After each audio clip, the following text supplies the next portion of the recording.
আল্লাহকে ডাকো। তো বাকি আলোচনার প্রয়োজন নেই, হজের যেদিন আলোচনা হবে সেদিন হবে ইনশাআল্লাহ। তবু আমি একটু কথা আসলে বলে ফেলি। এখন এখান থেকে যেতে হবে পাথর মারতে।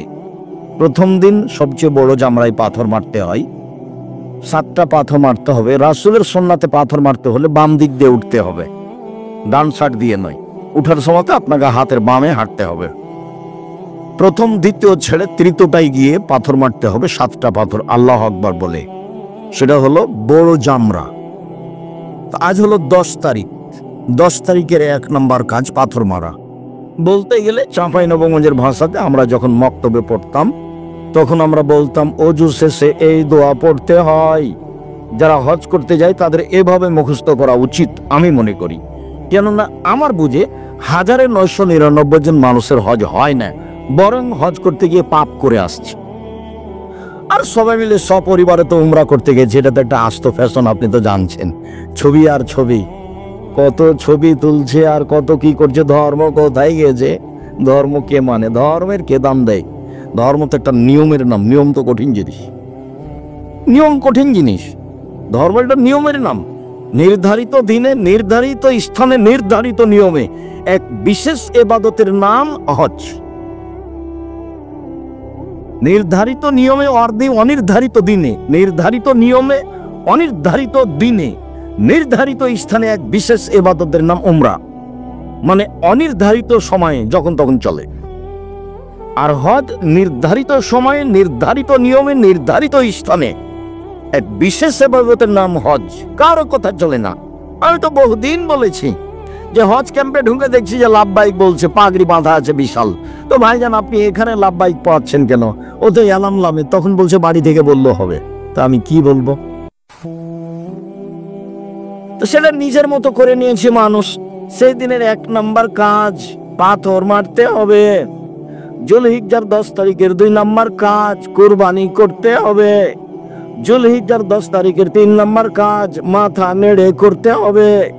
জুলহিজ্জার 10 তারিখে 4 নম্বর কাজ কাবা ঘর তওয়াফ করতে হবে। জুলহিজ্জার 10 তারিখের 5 নম্বর কাজ সাফা মারওয়া সাই করতে হবে। জুলহিজ্জার 10 তারিখে 6 নম্বর কাজ মিনায় ফিরে আসতে হবে। আসতেই হবে। হুজুর বলেছে হোটেলে থেকে যান, কোনো সমস্যা নেই। আর শেষে বলবেন যে ভুল ত্রুটি হলে একটা দম দিয়ে দেন, টাকা দেন, বাকিটা আমি দেখছি। তার নাম হজ। যারা গেছেন, করেছেন, যারা যাবেন, অপেক্ষা করছেন, সবাই জানেন। আমি মনে করি যে হজের দিনের জন্য এইভাবে তার মুখস্থ থাকা দরকার। জুলহিজ্জার 10 তারিখের 1 নম্বর কাজ পাথর মারতে হবে। জুলহিজ্জার 10 তারিখের 2 নম্বর কাজ কুরবানি করতে হবে। জুলহিজ্জার 10 তারিখের 3 নম্বর কাজ মাথা নেড়ে করতে হবে। জুলহিজ্জার 10 তারিখের 4 নম্বর কাজ কাবা ঘর তওয়াফ করতে হবে। জুলহিজ্জার 10 তারিখের 5 নম্বর কাজ সাফা মারওয়া সাই করতে হবে। জুলহিজ্জার 10 তারিখের 6 নম্বর কাজ মিনায় ফিরে যেতে হবে। এটা বানাই জরুরি। নিয়মে আগে পিছে হলে সমস্যা নেই, কিন্তু সেই দিন পার হয়ে গেলে জরিমানা ছাড়া কোনো পথ নেই। আর আপনি স্বেচ্ছায় জরিমানা দিবেন কেন? হুজুর বললেই হবে। যাক, যেটা বলছিলাম সেটা হলো আল্লাহ তাআলা বললেন যে তোমরা মাশারে হারামে আল্লাহকে ডাকো। তারপর আল্লাহ তাআলা বললেন আযকুরুল্লাহ ফি আইয়ামিম মাদুদাত, তোমরা নির্ধারিত দিনগুলিতে আল্লাহকে ডাকো। তারপরে আল্লাহ তাআলা বললেন আযকুরুল্লাহ আযকুরুহু কামা হাদাকুম, তোমরা আল্লাহকে ডাকো যেভাবে আল্লাহ বলেছেন। এগুলো সব জুলহিজ্জাকে লক্ষ্য করে। তারই সাথে জড়ানো হচ্ছে ঈদুল ফিতরকে। ঈদুল আজহা আর ঈদুল ফিতর। ঈদুল ফিতরে আল্লাহকে ডাকার সময় আর ঈদুল আজহাতে আল্লাহকে ডাকার সময় কি দিয়ে আল্লাহকে ডাকবো সেটা পরে। ঈদুল ফিতরে আল্লাহকে ডাকার সময় আমরা দেখে আসছি যে শাওয়ালের চাঁদ উঠলেই আমরা বলা শুরু করি আল্লাহু আকবার, আল্লাহু আকবার, লা ইলাহা ইল্লাল্লাহ, আল্লাহু আকবার, আল্লাহু আকবার, ওয়ালিল্লাহিল হামদ। পরের দিন ফজরের সালাতের পরে সবাই বলি যায় ঈদের মাঠে একজন আর একজনকে বলতে বলি, চলতেই থাকে। পরের দিন সালাতের পরেও চলে, সন্ধ্যা পর্যন্ত চলে। আল্লাহু আকবার, আল্লাহু আকবার, লা ইলাহা ইল্লাল্লাহ, আল্লাহু আকবার, আল্লাহু আকবার, ওয়ালিল্লাহিল হামদ। তো আল্লাহকে যে ডাকবো, আল্লাহ ডাকতে বললেন, তো এইটা ঈদুল ফিতরে কখন? মনে রাখা ভালো হবে যে ঈদুল ফিতরে আল্লাহকে ডাকার সময় হলো যখন আপনি বাড়ি থেকে বের হচ্ছেন পোশাক পাতি পরে সালাতের জন্য, তখন শুরু হবে। ওয়ান্নাস ইয়াকবিরুনা হিনা ইয়াখরুজুনা মিন মানাজিলিহিম। ঈদুল ফিতরে সাহাবী তাবেঈগণ বাড়ি থেকে বের হওয়ার সময় তাকবীর আরম্ভ করতেন, হাত্তায়াতুল মুসাল্লা, ঈদের মাঠে আসা পর্যন্ত। সুম্মা সাকাতু, তারপর থেমে যেতেন। অফি রিওয়ায়াতিন হাত্তা ইয়াজিয়া সালাহ, সালাত শেষ হওয়া পর্যন্ত। সুম্মা কুতিআত তাকবীর, তারপর তাকবীর বন্ধ করে দেওয়া হতো, জিকির বন্ধ। তাহলে ঈদুল ফিতরে তাকবীর বলার টাইম হলো আপনার বাড়ি থেকে বের হওয়ার সময় আরম্ভ হবে, আর সালাত যখন শুরু হবে তখন শেষ হবে। এটা হলো ঈদুল ফিতরে আল্লাহকে ডাকার সময়। মনে রাখা ভালো হবে। ঈদুল আজহাতে আল্লাহকে ডাকার সময় যুলহিজ্জার 1 তারিখ থেকে নিয়ে যুলহিজ্জার 13 তারিখ পর্যন্ত এক টানা। রাসূল সাল্লাল্লাহু আলাইহি সাল্লাম বলেছিলেন যে যুলহিজ্জার 10 তারিখ পর্যন্ত আমল আল্লাহর কাছে যত প্রিয়, পৃথিবীতে আর কোন দিনের আমল তত প্রিয় নয়। তো সাহাবীগণ বললেন, জিহাদও কি নয়? তো আল্লাহ রাসূল বললেন, না, জিহাদও নয়। তবে কেউ যদি আল্লাহর পথে গিয়ে শহীদ হয়ে যায় আর ফিরে না আসে, সেটা ভিন্ন কথা। তবে জিহাদ করেও অত ভালো আমল করতে পারবে না যুলহিজ্জার 10 তারিখে মানুষ যত ভালো আমল করতে পারবে। যার কারণে বিদ্বানগণ এই পথে চলে গেছেন যে যুলহিজ্জার 10 তারিখ রমজানের শেষের দশকের চেয়ে উত্তম। বলি কিভাবে উত্তম হয়? এই জন্য যে রমজানের শেষ দশকে একটা জিনিস আছে, তা হলো লাইলাতুল কদর। আর যুলহিজ্জার প্রথম দশকে 3টে জিনিস আছে। 1 কুরবানি, সাল ব্যাপার। 2 হজ। 3 আরাফা। যুলহিজ্জার 10 তারিখে 3টে কাজ বড় বড় আছে, যেটা ভিন্ন ভিন্ন জান্নাতের বড় বড় মাধ্যম। যার কারণে এই 10 দিন উত্তম বেশি। তো এই 10 দিনের ইবাদত আল্লাহর কাছে সবচেয়ে বেশি উত্তম অন্য যে কোনো দিনের চেয়ে। তাহলে আমরা যুলহিজ্জার 10 তারিখ পর্যন্ত কি আমল করতে পারি? তাতে একাধিক দিন বলা হয়েছে। তার 1 নম্বর আমল হলো সিয়াম। যুলহিজ্জার 1 তারিখ থেকে 9 তারিখ পর্যন্ত একটানা সিয়াম থাকাটা অভ্যাসী হতে হবে। যুলহিজ্জার 2 নম্বর উত্তম আমল হিসেবে বলা হয়েছে দান, সাদাকা, দান, যেটা একাধিক দিন বলেছি, আজকের জন্য নতুন ভাবে বলার প্রয়োজন করে না। তবু এতটুক যে রাসূল সাল্লাল্লাহু আলাইহি সাল্লাম যখন ঈদের মাঠে গিয়ে মহিলাদের পাশ দিয়ে যাচ্ছিলেন, তখন বললেন, ইয়া মাসার নিসা তাসাদ্দাকনা ফাইনুরিতুকুম আকসারান নার। মহিলারা, তোমরা দান করো, আমি তোমাদের অধিকাংশ দেখি জাহান্নামী। জাহান্নাম বলতে নারী আর নারী, জাহান্নামের অধিকাংশ মানুষই নারী। তো তোমরা দান করো মানে জাহান্নাম থেকে বাঁচার পথ, একবারে সরাসরি পথ। দান করো বেঁচে যাওয়া। তোমরা তো জাহান্নামের অধিকাংশ মানুষই না, তোমরাই বাঁচবা কিভাবে? দান করো। আর আল্লাহ রাসূল যখন ওই কথাটা বললেন যে বিচারের মাঠে মানুষ আল্লাহর মুখামুখি কথা বলবে, তখন কোনো দোভাষী থাকবে না, তখন কোনো অন্তরাল থাকবে না। ডান দিকে দেখবে, সব কর্ম দেখবে, বাম দিকে দেখবে, সব কর্ম দেখবে, সামনের দিকে দেখবে, জাহান্নাম দেখবে। তখন আল্লাহ রাসূল বললেন, ফাত্তাকুন নারা ওয়ালাউ বিশিক্কি তামারাতিন। পৃথিবীর মানুষ, তোমরা জাহান্নাম থেকে বাঁচো। খেজুরের বীজের উপর যে একটা সাদা সামান্যতম ছাল থাকে, সামান্যতম একটা সাদা ছাল থাকে, ওই ছালের সম পরিমাণ হলেও দান করে জাহান্নাম থেকে বাঁচো। তাহলে বোঝা গেল যে সরাসরি জাহান্নাম থেকে বাঁচার পথ দান, সেটা কম হোক আর বেশি, ফিসররাই ও জাররাই, সচ্ছল অসচ্ছল, সচ্ছল অসচ্ছল, সচ্ছল অবস্থায় অসচ্ছল অবস্থায়, যার যা কুলায়। কারো কুলায় 10 লাখ, কারো কুলায় 10,000, কারো কুলায় 10 টাকা, কারো কুলায় একটা কয়েন, যেভাবে হোক না কেন তার বুঝ অনুপাতে। এটাও বুখারীর হাদিস, আগেটাও বুখারীর হাদিস, বুখারী মুসলিম। মানে বাঁচো জাহান্নাম থেকে এইভাবে।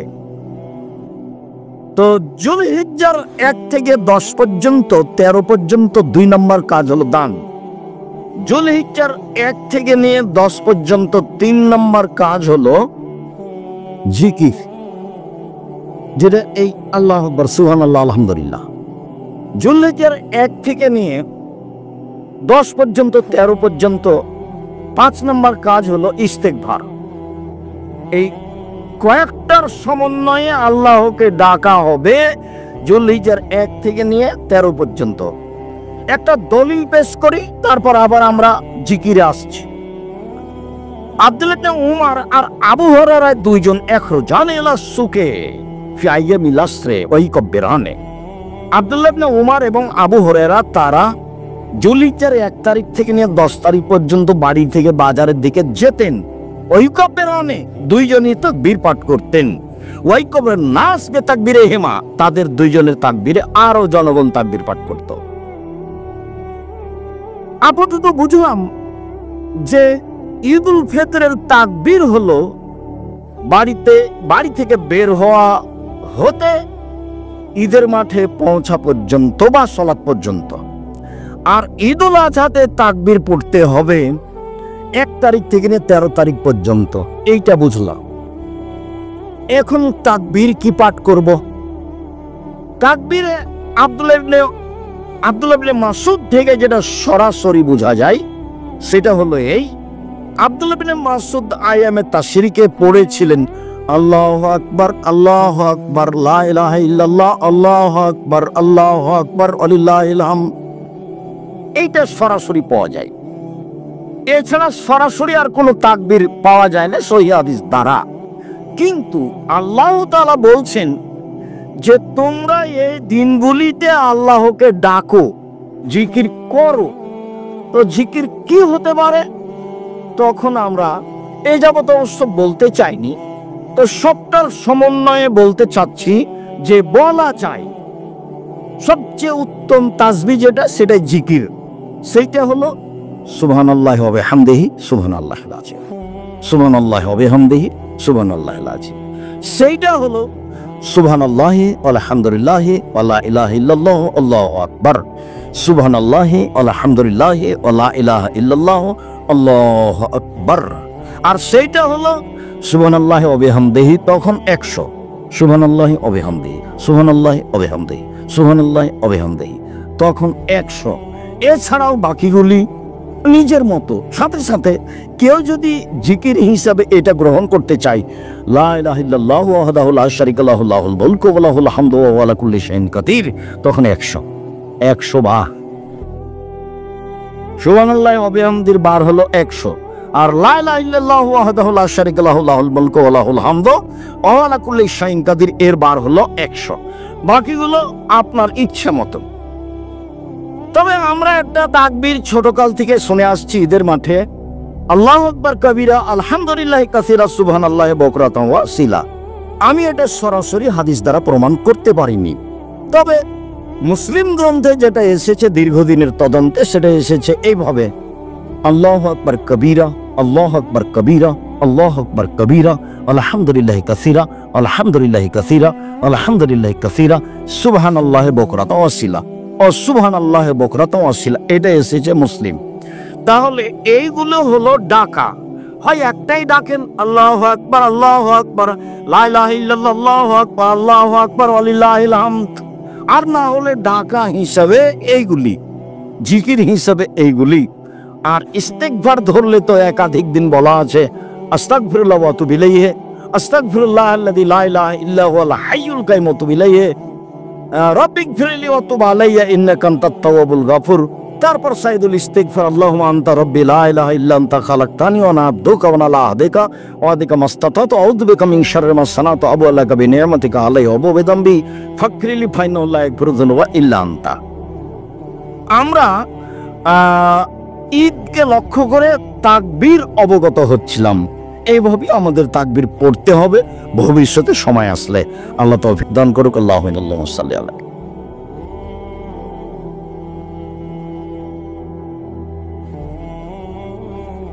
আলহামদুলিল্লাহ ওয়াহদা ওয়াসসালাতু ওয়াসসালামু আলা মান লা নাবিয়্যা বা'দা। তারপরের কথা হলো মহিলাদেরকে ঈদের মাঠে যেতে হবে।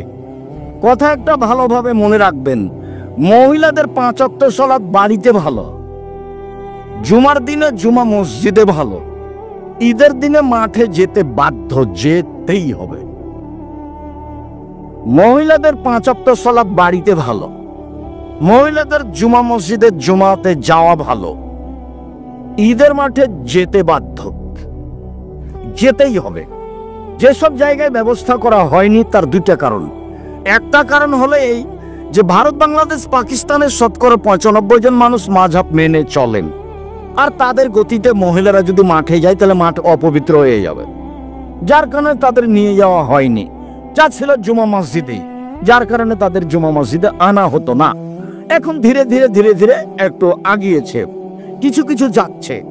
আর আরেক শ্রেণীর মানুষ মনে করেছে যেতে পারে, জরুরি নয়, জায়গা নেই, কি করতে যাবে, জুমা মসজিদে পড়ে নিবে মহিলাদের ইমামতিতে। মনে রাখা ভালো হবে, মহিলাদের ইমামতিতে ঈদের সালাত জুমা মসজিদে বিদআত। মহিলাদের একজন পুরুষ দিয়ে ঈদের সালাত আদায় করা বিদআত। মহিলাদেরকে ঈদের মাঠেই যেতে হবে, প্রয়োজনে রাস্তায় দাঁড়াবে, প্রয়োজনে মাঠে ঘাটে দাঁড়াবে। সাথে সাথে শেষ পর্যন্ত যদি যেতে নাই পারে তাহলে 7-5-12 থাকবে, বাড়িতে 2 রাকাত সালাত আদায় করে নেবে। কিন্তু জুমা মসজিদে মহিলাদের ইমামতিতে করে নেবে এটা অসম্ভব হতে পারে না। ওদের জন্য ব্যক্তিগত ইমামতিতে, মহিলাদের ইমামতিতে ঈদের সালাত চলবে না, জুমার সালাত চলবে না। তারা তারাবির সালাত তাদের ইমাম দিয়ে চলবে, ফরজ সালাত তাদের ইমাম দিয়ে চলবে। ফরজ সালাতে মহিলারা ইমামতি করতে পারে বাড়িতে, যেখানে করুক। তারাবির সালাতে, নফল সালাতে মহিলারা ইমামতি করতে পারে, জুমার সালাত ঈদের সালাতে হবে না। উম্মে আতিয়া রাদিয়াল্লাহু তাআলা আনহা বলেন, আমাদেরকে আদেশ করা হয়েছে যে ঋতুবতী মহিলাদেরকে ঈদের মাঠে যেতে বাধ্য করব। ঋতুবতী, ভালো মহিলা তো যাবে যাবে, যারা হাইজ হয়েছে তাকেও যেতে হবে, 2 দিন যেতে হবে। অজাতিল খদুরে, যারা যুবতী কিশোরী, তারাও যাবে ঈদের মাঠে। ইয়াসহাদনা জামাতাল মুসলিমিন দাওয়াতহুম, কেন যাবে? সালাত নাই তো যাবে কেন? তো বলছে যে ইমামের বক্তব্যে অংশগ্রহণ করবে। এখন ইমাম তো বক্তব্য কি দিচ্ছে আপনারাই ভালো জানেন, বক্তব্যটা একটা সুন্দর হতে হবে। আর তারা মানুষের সাথে তাকবীর পাঠ করবে। মুসলিম এক গ্রন্থে এসেছে ইকব্বিরনা মা'আন নাস, তারা ঋতুবতী মহিলারা মানুষের সাথে তাকবীর পাঠ করবে। মহিলারা বলতে থাকবে আল্লাহু আকবার, আল্লাহু আকবার, লা ইলাহা ইল্লাল্লাহ, আল্লাহু আকবার, আল্লাহু আকবার ওয়া লিল্লাহিল হামদ, আল্লাহু আকবার কবীরা, আল্লাহু আকবার কবীরা, আল্লাহু আকবার কবীরা, আলহামদুলিল্লাহ কাসীরা, আলহামদুলিল্লাহ কাসীরা, আলহামদুলিল্লাহ কাসীরা, ওয়া সুবহানাল্লাহি বুকরাতাও ওয়া আসীলা বলতে থাকবে। আর যেগুলো জিকির, এই জন্য তারা ঈদের মাঠে যাবে। তো একজন মহিলা বলল, আল্লাহ রাসূল ইহদানা লাইসা লাহা জিলবাব, যেভাবে বলছেন তাহলে আমাদের তো কারো অনেকেরই নেই কাপড়, নেই চাদর নেই। আমাদের কেউ কেউ এমন আছে যার চাদর নেই, তো কিভাবে যাবে? সবাইকেই যেভাবে যেতে বলছেন, তো চাদর না থাকলে কিভাবে যাবে? তখন আল্লাহ রাসূল বলছেন লেতুম বেসা সাহেবাতুহা মিন জিলবাবিহা, কোনো বান্ধবী তাকে পরাবে, কারো কাপড় নিয়ে যাবে। কই আল্লাহ রাসূল তো পিছে উঠলেন না। আচ্ছা, না থাকলে যাবে না, এভাবে তো বললেন না। বললেন যে আর একজনের কাপড় নিয়ে যাবে। আর একজনের কাপড় নিয়ে মানুষ যেত, আগে আত্মীয় স্বজনের বাড়ি বেড়াতে যেত আর একজনের কাপড় চোপড় নিয়ে। আয়েশা রাদিয়াল্লাহু তাআলার একটা কামিজ ছিল, তো সব এলাকার মহিলারা বিবাহের বৈঠকে বসার জন্য সেটা নিয়ে যেত তার কাছ থেকে ধার করে। ওটা বুখারী মুসলিমের হাদিস।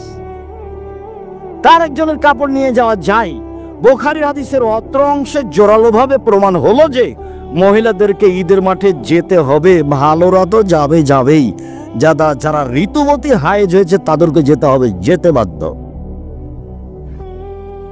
আর দানের ব্যাপারে আল্লাহ রাসূল মহিলাদেরকে খাস করে বলেছেন, এভাবে বলেছেন, তাসাদ্দাকু তাসাদ্দাকু তাসাদ্দাকু, তোমরা দান করো, তোমরা দান করো, তোমরা দান করো। তো আব্দুল্লাহ ইবনে আব্বাস বলছেন, আমি দেখলাম মহিলাদেরকে যে ইউহবিনা ইলা আদানিহিন্না ওয়া হুলুকিহিন্না, তাদের হাতকে তারা তাদের কানে, তাদের গলায় নিয়ে যাচ্ছে। তারা হাতের আংটি এবং গলার মালা এবং কানের দুল খুলে খুলে ইয়াদফানা ইলা বেলালিন, বেলালের কাপড়ে ছুঁড়ে মারছে, বেলালের কাপড়ে ফিকে ছুঁড়ে মারছে, বেলালের কাপড়ে চালিয়ে দিচ্ছে। তাদের গলায়, কানে, হাতে যা ছিল তা খুলে দিল।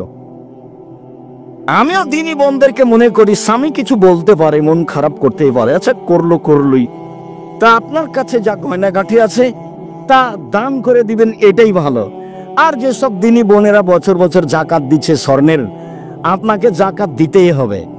জমা রেখেছেন, রাখেন না, বিক্রি করে দেন, দান করে দেন, রাখলে জাকাত দিতেই হবে। দিতে দেখবেন গেনিসি শেষ, প্রতি বছর জাকাত দিতে হবে, দিতেই হবে, দিতেই বলতো। যারা বলেছে ব্যবহারিক জিনিসের জাকাত লাগবে না, ভুল বলেছে। ব্যবহারিক হোক 7.5 ভরি হলেই দিতে হবে, বাধ্য। এটা খুব ভিন্ন শক্ত জিনিস, দিতেই হবে। যাক, এই অংশে বললাম মহিলাদেরকে ঈদের মাঠে যেতে হবে, জরুরি। এইখানে আরেকটি জরুরি কথা যে, সম্মানিত দিনী ভাই বোন, কোনো পথ নেই, রাসূলের পদ্ধতিতে ফিরে আসতেই হবে। আব্দুল্লাহ ইবনে উমর বলছেন, ইয়াদু রাসূলুল্লাহ সাল্লাল্লাহু আলাইহি সাল্লাম ইলাল মুসাল্লা ওয়া তুহমালুল আনাজাতু বাইনা ইয়াদাইহি। আল্লাহ রাসূল যখন বাড়ি থেকে বের হতেন তখন তার সামনে একটা লাঠি সূত্রা হিসাবে গেড়ে দেওয়ার জন্য বহন করে নিয়ে যাওয়া হতো। ফায়দা বালাগা, যখন তারা মুসাল্লায় ঈদের মাঠে পৌঁছে যেত তো তুনসাবুল আনাজাতু বাইনা ইয়াদাইহি, ওই লাঠিটা রাসূলের সামনে গেড়ে দেওয়া হতো, কুঁতে দেওয়া হতো। ওয়াদালিকা লিআন্না আল মুসাল্লা ফাদান, কেন? ঈদের মাঠ ছিল ফাঁকা, ঈদের মাঠে কোনো কিছু ছিল না। লাইস্ত তারও বেশি, এমন কিছু ছিল না যা দিয়ে ঢাকা যেতে পারে, যা দিয়ে পর্দা করা যেতে পারে, যা দিয়ে সূত্রা হিসেবে ব্যবহার করা যেতে পারে। উল্লেখ্য যে ঈদের মাঠ তখন হিসাবে প্রাচীর দেওয়া যেতে পারে, তাছাড়া প্রাচীরেরও বৈধতা কঠিন আছে। ঈদের মাঠকে সাজানো তো বহু দূরের কথা। রমজানের আগে থেকে ঢাকা ঈদের মাঠ সাজানো হচ্ছে আপনাদের চোখের সামনে। ধর্ম পাগল হয়নি, ধর্ম তার নিজ স্থানে আছে। সূর্য ওঠার পর পর ঈদের সালাত হতে হবে। এক মাঠে 3বার 4বার ঈদের সালাত হলে সুন্নাত কোথায় চলে গেছে বিদায় নিয়ে? শুনুন সম্মানিত দিনী ভাই বোন, যারা এখানে উপস্থিত আছি, যারা অনলাইনে অবগত হব, আমি সকল দিনী ভাই বোনকে বলছি, ঈদের মাঠ সাজানো যাবে না। ঈদের মাঠ বাসর ঘর নয়। ঈদের মাঠে কোনো ফিতা টাঙানো যাবে না, বাঁশ খাটা দিয়ে তাকে সাজানো যাবে না। ফাঁকা জায়গায় সালাত আদায় করতে হবে, আপনি বাধ্য। বুখারী মুসলিমের হাদিস, আল্লাহর নবী মসজিদে নববীর উপর দিয়ে হেঁটে প্রায় 500 গজ দূরে গিয়ে ফাঁকা জায়গায় ঈদের সালাত আদায় করলেন। কেন? মসজিদে নববী তো অনেক বড়, এখানে তো 2 রাকাত সালাত আদায় করলে অন্য জায়গার চেয়ে 1000 গুণ বেশি নেকি হবে।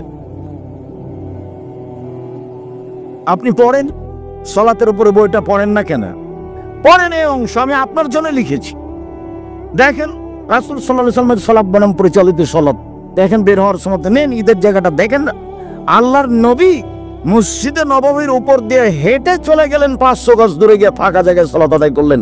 আল্লাহর নবীর চলে না মসজিদে নববীতে, আর আপনার চলে মসজিদে, আর আপনার চলে বাসর ঘরে। ঈদের মাঠ বাসর ঘরে হয়েছে, ঈদের মাঠ ফাঁকা জায়গাতেই হবে। মেঘ আকাশে অনুকূলে হলে মাঠে হবে, নইলে স্কুল ঘরে হবে, নইলে হবে না। 5জন 7জন করে পড়ে নিবে। ঈদের মাঠ বড় করতে হবে। এক ঈদের মাঠে একবারই সালাত হবে, একাধিকবার নয়। যদি ঈদের মাঠ বড় করতে না পারা যায়, ভাগ করতে হবে। একটা ঈদের মাঠে 1000 হয়ে যাক, তাতে কি আছে? আপনার কাজ ঈদের মাঠে মানুষ কুলায় না, বড় করেন। স্টেডিয়াম চলে, হাজার হাজার বিঘা চলে ফুটবল খেলার জন্য, আর এই সেই চলে ঈদের মাঠ চলে না। ধর্ম পাগল হয়ে গেছে। ধর্ম রাজশাহী চাপে রয়েছে, হাওয়াই লাড্ডু দোনো হাত মে লাড্ডু হয়, চায় ইসকো খালে जो চায় ইসকো छोड़ दे। বল হিসাব মোহাম্মদ সাল্লাল্লাহু আলাইহি ওয়াসাল্লাম নীতিতে ফিরে যেতে হবে। সারা পৃথিবীর মানুষ যদি রাসূলের নিয়মকে উল্টে দিয়ে বাসর ঘর করে ঈদের মাঠ সাজায় তবু তা জায়েজ নয়, তা বিদআত।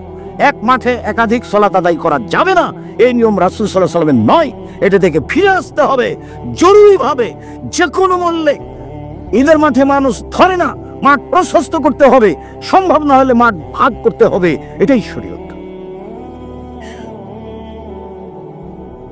বৃষ্টির কারণে ঈদের মাঠে যেতে পারছি না, যে কোনো স্কুল ঘরে যে কোনো স্থানে করতে হবে, হলো না মসজিদে মসজিদে হবে, যেখানে সহজ হবে সেখানে হবে। ফাঁকা জায়গাতে ঈদের সালাত হবে। ঈদের সালাতে ইমামের জায়গা পাকা করা তো বহু দূরের কথা। শুনুন, আল্লাহর নবী ফাঁকা জায়গায় সালাত আদায় করলেন, সেখানে মিম্বার ছিল না, সেখানে ফাঁকা জায়গায় একটা লাঠি গেড়ে দেওয়া, পুঁতে দেওয়া হলো সূত্রার জন্য। মসজিদে নববীর উপর দিয়ে তিনি হেঁটে চলে গেলেন। তিনি সুন্নাত দেখালেন যে ঈদের সালাত মানে ফাঁকা জায়গায় মাঠে হতে হবে, এটাই সুন্নাত। ঈদের সালাত মানে ফাঁকা জায়গায় মাঠে হতে হবে, এটাই সুন্নাত। ঈদের সালাত মানে মাঠে ফাঁকা জায়গায় হতে হবে, এটাই সুন্নাত। এক ঈদের মাঠে একবারই সালাত হবে, সূর্য ওঠার পর পরে সালাত আদায় করতে হবে, বুখারীর হাদিস। দেখেন আপনি, বই পুস্তকে লেখা আছে। সম্মানিত দিনী ভাই বোন, এবার চলেন আলোচনার শেষে চলে আসি। যেটার কথা আংশিক বলেছি, আব্দুল্লাহ ইবনে উমর বলেন, আল্লাহর নবী খেজুর ফেতরা দিলেন 1 সা, জব দিলেন 1 সা, দিতে বললেন দাস দাসীকে, দিতে বললেন স্বাধীন পুরুষ নারীকে, দিতে বললেন ছোট বড় সবাকেই। ঈদের মাঠে ফজরের সালাত পর্যন্ত সময় যার জন্ম তারও ফেতরা দিতে হবে, ভিক্ষুকও ফেতরা দিতে হবে। যারা ঈদের মাঠে যাওয়ার পূর্বে বা ফজরের সালাতের পূর্বে জন্ম নিয়েছে তারও ফেতরা দিতে হবে। কেউ কেউ বলতে চেয়েছেন যে মাগরিবের পর্যন্ত, মাগরিবের টাইম পর্যন্ত যারা জন্ম নিয়েছে তাদের ফেতরা দিতে হবে, ফজরের সালাত পর্যন্ত যারা জন্ম নিয়েছে তাদের ফেতরা দিতে হবে। 1 সা ফেতরা দিতে হবে। দাস দাসীকে দিতে হবে, দাসী দিয়ে শুরু, দাস দিয়ে শুরু ইসলাম, অবাক হবেন আপনি। স্বাধীন মানুষের কথা পরে এসেছে, দাস দা দিয়ে শুরু হয়েছে। ফেতরা সবাকেই দিতে হবে, ভিক্ষুককে দিতে হবে। ভিক্ষা করে নিয়ে এসে ফেতরা সাজাবে, নইলে মানুষের কাছ থেকে সাহায্য নিয়ে ফেতরা সাজাবে, ফেতরা দিতেই হবে। আল্লাহ নবী বলেছেন ফেতরা ফকির মিসকিনকে দিয়ে দাও। আমাদের দেশে মাদ্রাসাতে নিচ্ছে, আমি সরাসরি না বলতে পারি না, তবে পছন্দনীয় হবে ফকির মিসকিন। ফকির মিসকিন ফেতরা দিবেন কাকে? ফকির মিসকিনকে দিবেন। ঈদের মাঠে যাওয়ার আগে দিয়ে যেতে হবে, এটাই সুন্নাত। এইটা বলেছি একদিন আগে বা 2 দিন আগে দেওয়া যায়। আব্দুল্লাহ ইবনে উমর থেকে 15 রমজানের তো প্রশ্নে আসে না, 20 রমজানের তো প্রশ্নে আসে না, 27 রমজানে ফেতরা বের করার তো কোনো প্রশ্নে আসে না। চলেন পরের হাদিস। আবু সাঈদ খুদরি রাদিয়াল্লাহু তাআলা আনহু বলেন, আল্লাহর নবী ফেতরা দেওয়ার জন্য আদেশ করলেন 1 সা খাদ্য, 2 1 সা খেজুর, 3 1 সা গম, 4 1 সা পনির, 6 1 সা কিশমিশ। এর 1 নম্বরে আছে খাদ্য। কাজে আপনি সেদিন 2.5 কেজি সেমাই চিনি দিয়ে দিতে পারেন, দিয়ে দিলে আপনার ফেতরা আদায় হয়ে যাবে। পরের অংশে যেটা বলতে চাচ্ছি সেটা হলো এই, আবু সাঈদ খুদরি রাদিয়াল্লাহু তাআলা আনহু বলেন, লাম নাজাল নুখরিজুহু, 1 সা বের করতেই থাকি। আল্লাহ রাসূল চলে গেলেন, আবু বকর সিদ্দিক চলে গেলেন, ওমর চলে গেলেন, মুয়াবিয়া আলী চলে গেলেন। মুয়াবিয়া যখন ছিলেন সিরিয়ায়, একদা মুয়াবিয়া আসলেন মদিনায় হজের উদ্দেশ্যে। সেদিন তিনি মানুষের সামনে বক্তব্য দিলেন মিম্বরের উপরে। তিনি বক্তব্যে বলেছিলেন, ইন্নী আরা, আমি মনে করি, আমি মুয়াবিয়া, আমি মনে করি, আন্না মুদ্দাইন মিন সামারাই শাম, সিরিয়ার 2 মুদ গম, তাদিলু সান মিন তামারিন, মদিনার 1 সা খেজুরের সমান। আমি মনে করি, মুয়াবিয়া বলছেন,